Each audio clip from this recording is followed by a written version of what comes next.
Shalom, shalom et shaloha de Hawaï. Bonjour à tous et à toutes. Mon nom est Jackie Fearman. Je suis avec les ministères Ariel Canada et présentement, je suis à Hawaï. Et puis, je vais continuer dans l'histoire de la rédemption dans les Écritures hébraïques. Et je vous invite de rester avec nous et de prendre votre Bible et d'ouvrir au livre de Ésaïe, où nous sommes pour continuer dans les prophètes qui parlent de l'histoire de la rédemption de Dieu. Et nous allons commencer au chapitre 49. Il y en a tellement dans le chapitre 49 que je vais devoir continuer dans 2 semaines exactement avec le même chapitre parce que c'est chargé beaucoup. Donc, on va lire par exemple les 5 premiers versets de Ésaïe 49 parce qu'il y a beaucoup de révélations par rapport à Jésus, son ministère, sa nature, sa vie avant le ministère. Donc c'est un peu long, mais le message est tellement important pour nous de comprendre la place d'Israël par rapport à Jésus. Donc tournez à Ésaïe 49 avec moi. Ça dit: «Écoutez-moi, hein, je suis à une île maintenant, spécial, et soyez attentifs, peuplade lointaine». Ce serait les gens d'Hawaï, dans le fond. «L'Éternel m'a appelé dès le ventre», c'est Jésus évidemment, «dès les entrailles de ma mère, il a fait mention de mon nom, et il a rendu ma bouche semblable à une épée aiguë. Il m'a caché sous l'ombre de sa main, et il a fait de moi une flèche polie. Il m'a caché dans son carquois, et il m'a dit: Tu es mon serviteur, Israël, en qui je me glorifierai. Et moi, j'ai dit: J'ai travaillé en vain. J'ai consumé ma force pour le néant et en vain. Toutefois, mon jugement est par devers l'Éternel, et mon œuvre par devers mon Dieu. Et maintenant, dit l'Éternel, qui m'a formé dès le ventre, pour lui être serviteur, afin de lui ramener Jacob. Quoique Israël ne soit pas rassemblé, je serai glorifié aux yeux de l'Éternel, et mon Dieu sera ma force. Après avoir lu ces versets, il y a une dichotomie qui arrive à la surface. Deux choses qui sont très différentes, mais qui semblent être la même. Parce que ça a l'air qu'il y a deux Ésaïe. Dans le verset 3, on voit que le serviteur euh, est Israël. Mais dans le verset 5, ce serviteur ramène Israël. Donc, comment est-ce que le serviteur peut être Israël et ramener Israël? Qui est qui dans ce passage?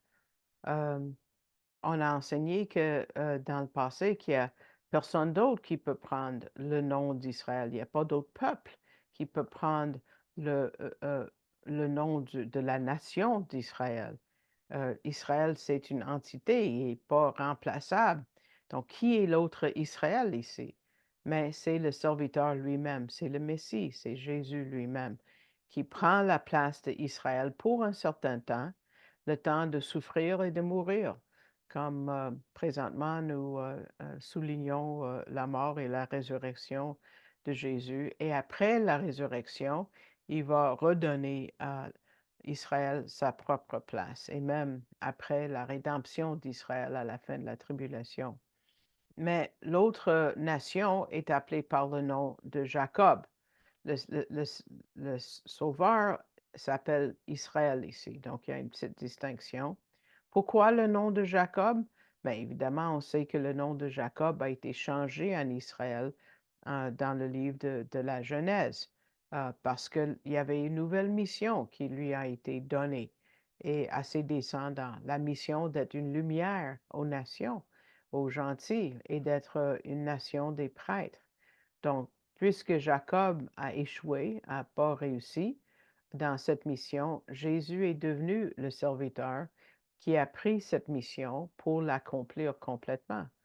Et dans le verset 5, on voit l'accomplissement du serviteur. Il va ramener Jacob à Dieu. Jacob, c'est de la façon qu'il était connu avant de recevoir la nouvelle mission. Euh, et ensuite, parce que Israël est ramené à Dieu, euh, Jacob reçoit de nouveau le nom Israël. C'est un peu compliqué, je sais, mais il y a une vérité importante à retenir. C'est dans le fond un genre de résumé de l'histoire d'Israël ici, passé, présent et futur.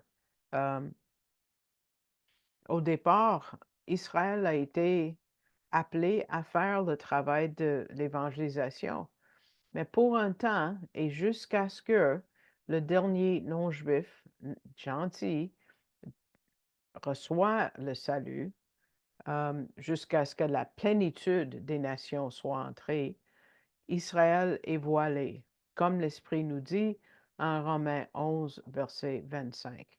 Si vous ne connaissez pas le terme la plénitude des nations, on va en parler.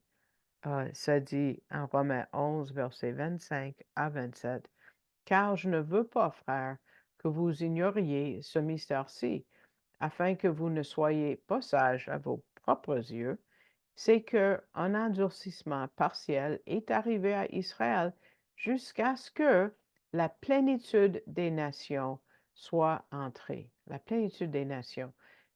Ça veut dire jusqu'au dernier non-juif, jusqu'à 7 personnes, un homme et une femme, croient.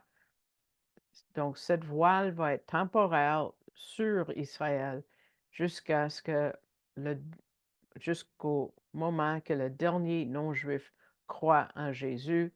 Là, le serviteur de Dieu va ramener Jacob complètement à Dieu, comme on voit dans euh, versets 26 et 27. Et ainsi, tout Israël sera sauvé. Selon ce qu'il est écrit, le libérateur viendra de Sion. Il détournera de Jacob l'impiété. Et c'est là l'alliance de ma part pour vous, pour eux, pardon, lorsque j'ôterai leurs péchés. Donc, s'il y a une voile sur la nation d'Israël, c'est temporaire pour le moment. C'est vraiment momentaire et c'est pas pour toujours. Et l'alliance de laquelle on parle, c'est l'alliance avec Abraham, l'alliance abrahamique. Dieu a promis une terre, Dieu a promis un Dieu un roi pour toujours. C'est Genèse 12, versets 1, 2 et 3 qui est vraiment un passage central dans la Bible. Mais le Messie, écoutez bien, devient l'alliance pour le peuple. Le Messie devient l'alliance. Regardez chapitre 49 d'Ésaïe, verset 8. 49, 8. Ainsi dit l'Éternel, et en un temps agréé, je t'ai répondu, et au jour du salut, je t'ai secouru. Je te garderai, je te donnerai pour être une alliance du peuple, pour rétablir le pays, pour faire hériter les héritages dévastés. Quelle est cette alliance qui est donnée au peuple d'Israël, les Juifs? Est-ce que c'est une promesse? Est-ce que c'est une lettre? Non, c'est beaucoup plus. C'est le serviteur lui-même, c'est Jésus-Christ qui est le sceau de l'alliance. Lisons de nouveau verset 1, on a déjà vu, on voit sa jeunesse quand ça dit écoutez-moi, îles, et soyez attentifs, peuplade lointaine, l'Éternel m'a appelé dès le ventre. Dès les entrailles de ma mère, il a fait mention de mon nom. C'est qui cette mère? Ben, c'est celui dont on parle en Ésaïe 7, verset 14. C'est la jeune femme Myriam ou Marie dans les évangiles. Regardons ce passage.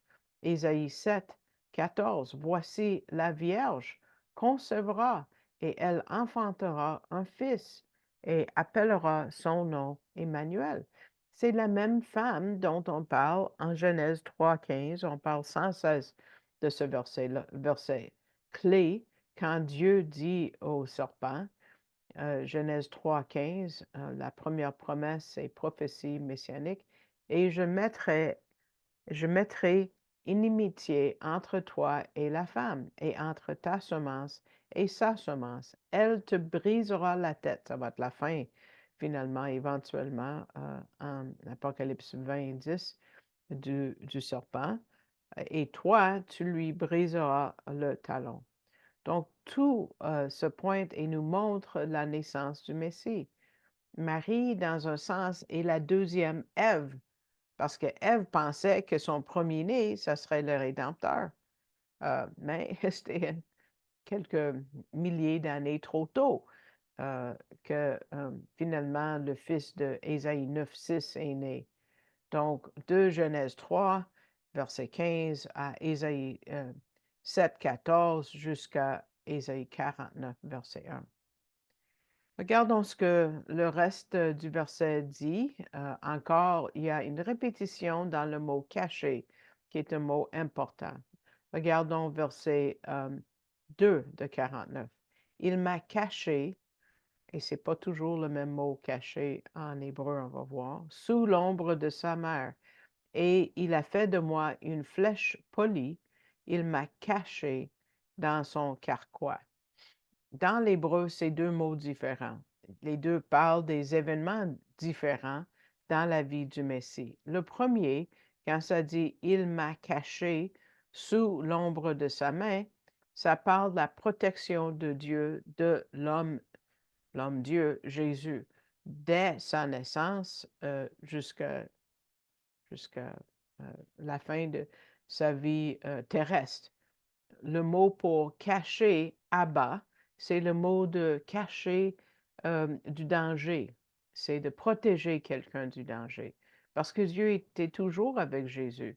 Dès sa naissance, Hérode voulait tuer tous les bébés, mais Jésus était protégé. Euh, Dieu a protégé le Messie quand on a essayé plusieurs fois de le faire mourir d'une façon autre que la façon prophétisée, c'est-à-dire la crucifixion du psaume 22. La deuxième fois que nous lisons le mot caché, c'est quand ça dit il m'a caché dans son carquois. Le mot caché ici, c'est le mot satar, S-A-T-A-R, si on utilise des lettres romaines. Et puis, c'est utilisé une quatre-vingtaine de fois. Et pour la plupart, c'est quand on parle d'une communion brisée, comme quand on utilise les mots se cacher le visage. C'est parce qu'il y a une relation brisée. Euh, ou aussi quand le Seigneur s'est révélé à Moïse, verset 6 de l'Exode 3, ça dit, Moïse cacha son visage, car il craignait de regarder vers Dieu. Ça, c'est Exode 3, 6. Le mot caché peut-être nous fait penser au moment quand le Messie est devenu péché pour nous. Et quand il a dit, Élie, Élie, lama sabachthani, mon Dieu, pourquoi m'as-tu abandonné? Parce qu'il était caché de Dieu quand il a pris tous les péchés du monde. On pense à Vendredi Saint, à midi. Il était caché dans le carquois, si vous voulez, comme Dieu a caché son serviteur dans sa main pour la protection pendant sa jeunesse, mais plus tard, il l'a caché dans un autre sens en se détournant le visage de lui, juste pour un temps. Donc, les deux mots nous amènent au tout début du ministère du Messie jusqu'à la fin du ministère du Messie. Et quand on parle du mot carquois, c'est ce qui ressort. Par exemple, le mot carquois veut dire un genre de contenant dans lequel on met des flèches. Et dans ce sens, c'est utilisé, mais il y a un autre sens, un peu caché, euh, jeu de mots intentionnel.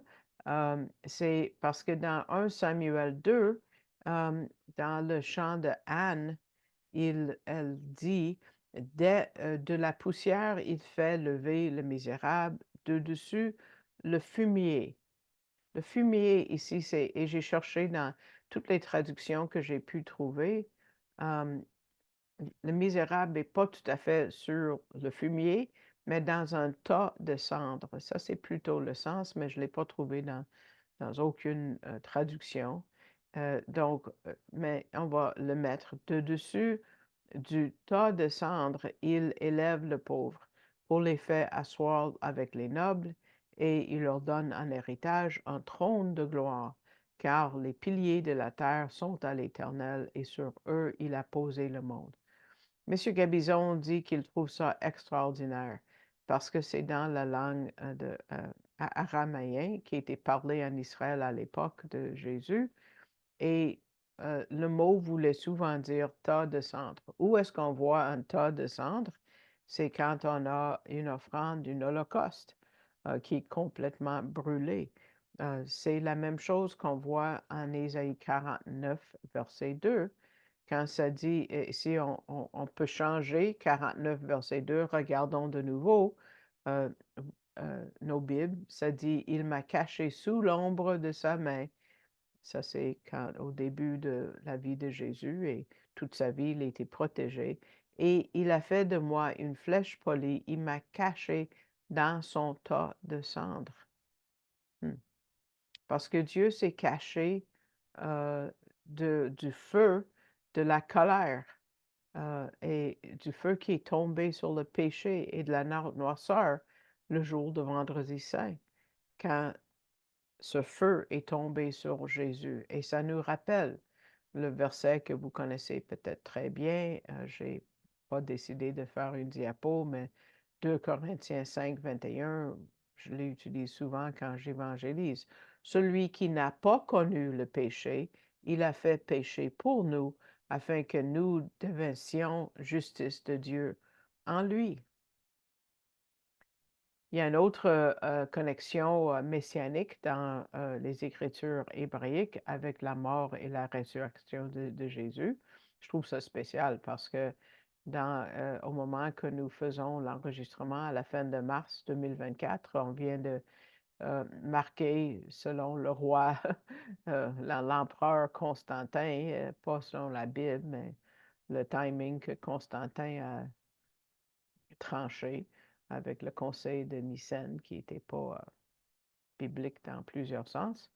On vient de souligner Vendredi Saint hier soir, et puis la résurrection va être célébrée autour du monde demain. Mais si nous pensons au psaume 22 qui parle de la crucifixion, verset 15 dit, comme le Messie dit ça, ma vigueur est desséchée comme une brique, et ma langue est attachée à mon palais, et tu m'as mis dans la poussière de la mort, donc dans ce carquois, dans ce tas de cendres. Donc, le mot mettre ou coucher, dans tu m'as mis dans la poussière, le mot mis est le même mot que carquois. Donc, tout ça, c'est compliqué, mais ça nous montre la mort du Messie à notre place, et la place et pour Israël et pour le monde entier.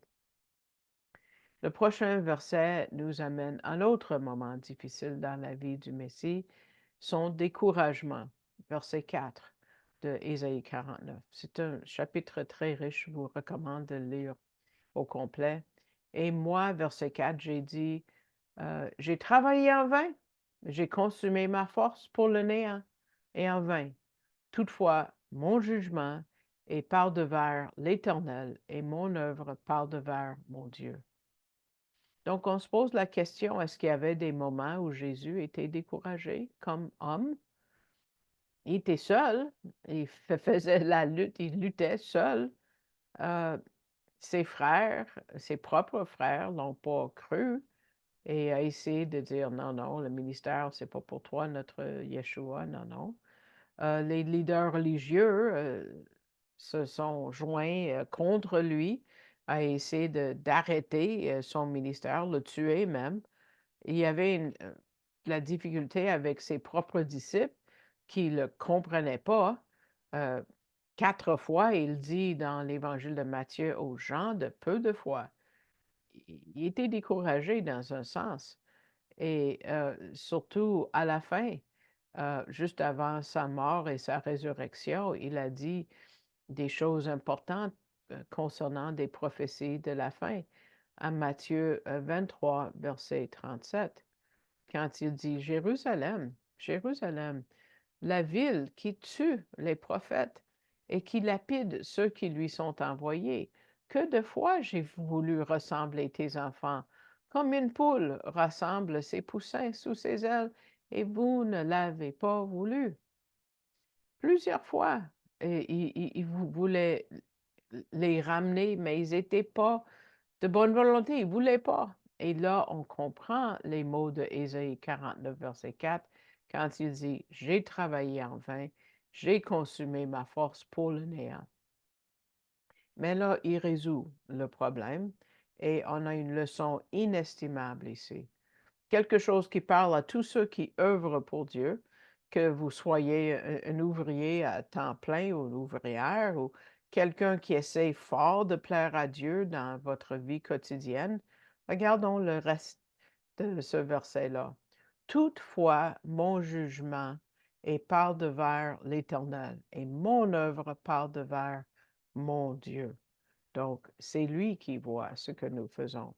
Si Jésus s'était appuyé sur le monde pour reconnaître son ministère, s'il dépendait de l'acceptation du monde, qu'il était vraiment le Messie, il n'aurait pas réussi. Et même si le monde est devenu de plus en plus contre lui, il n'avait pas peur parce qu'il a pris sa force de l'Éternel. Et ce qu'il faisait, il l'a fait pour l'Éternel. Et c'est là le secret de ses accomplissements.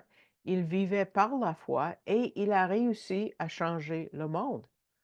Pour nous, M. Gabizon dit, notre allégeance première doit être au Seigneur.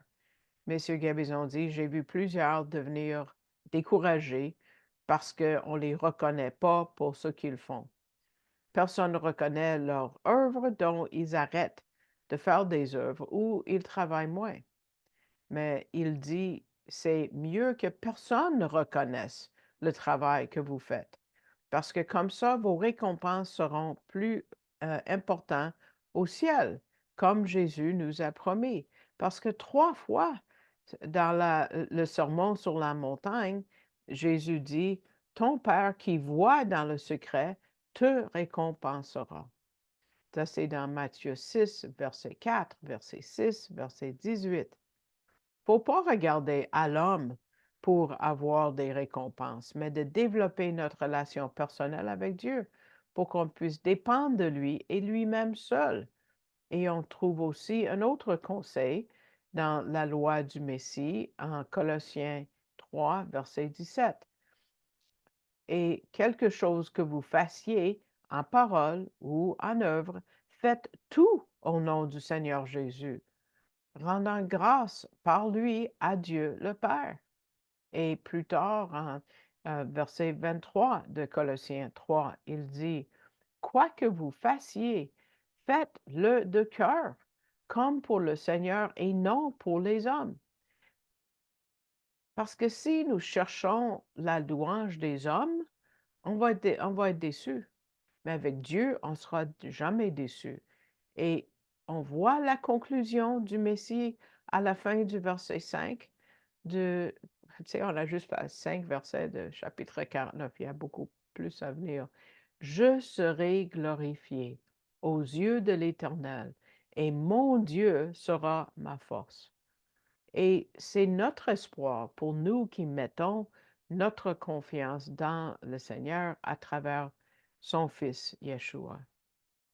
Il y a une illustration que M. Gabizon a trouvée. Il y a un petit garçon, peut-être vous avez déjà fait la même chose.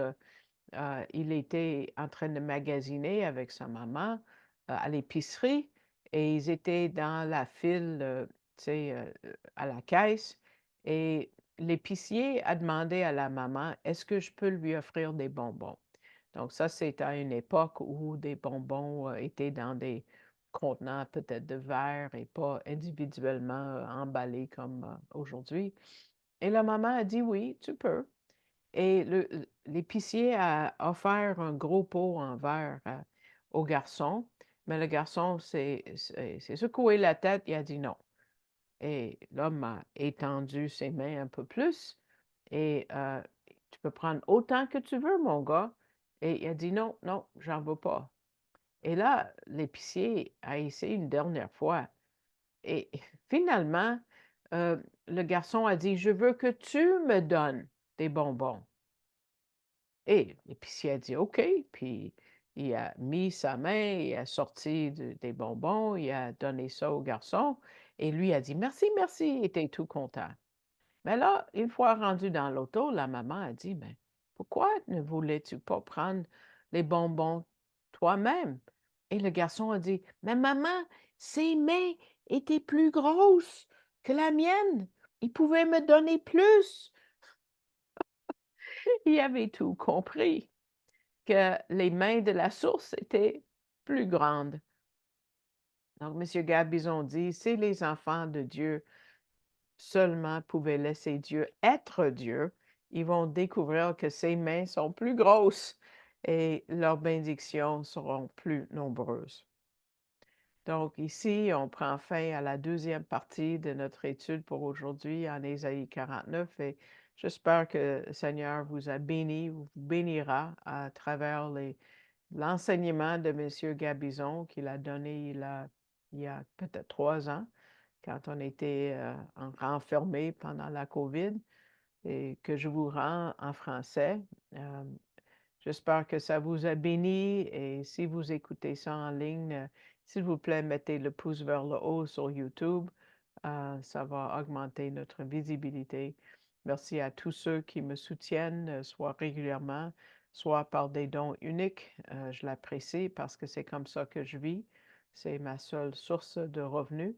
Mais Dieu est mon tout.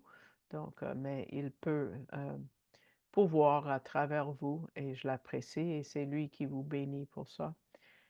Mais si vous avez à cœur de soutenir financièrement ce que je fais et l'ouvrage du ministère, je vous invite d'aller sur le site web arielcanada.ca et puis vous allez voir le drapeau français et cliquez sur le mot «Donner» qui vous amène à la page en bas qui est canadon.org et ça dit faites un don à cet organisme.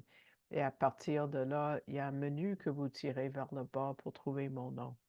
Donc, je vous remercie pour votre écoute et j'espère que vous allez continuer avec nous en Ésaïe. La prochaine étude en Ésaïe 49 est vraiment importante. Donc, je vous invite de revenir écouter.